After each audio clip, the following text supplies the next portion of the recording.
অনেকটা ইচ্ছে করতে পারে। হ্যালো ফ্রেন্ড, হাই, আমি তাপস পাল। এটা আমার ছেলে চার্লি। এটা ওর অভ্যাস কি, আমি যেখানেই থাকি না কেন, সারাদিন জাহান্নামে থাকি না কেন, সারাদিন যেখানে খুশি সেখানে থাকি, কোনো অসুবিধা নেই।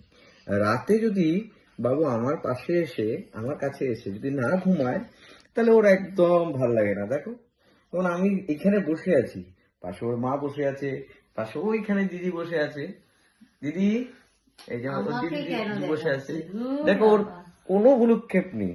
ও বাবার কোলে একদম মাথা নিচু করে একদম গোল করে বাবার। আমার কিন্তু পিছনে জায়গা নেই, আমি জাস্ট এরকম করে বসে আছি কষ্ট করে, পিছনে একটা বালিশ আছে। তো ওর এটা তো হচ্ছে না, কিন্তু ওর এইখানেই ঘুমাতে হবে বাবার কোলে, নাহলে ওর ঘুম হবে না। এটা কি সম্ভব? কি করে সম্ভব বলুন, আপনারাই বলুন। আমি বসবো না সারাদিন ওর সাথে থাকবো?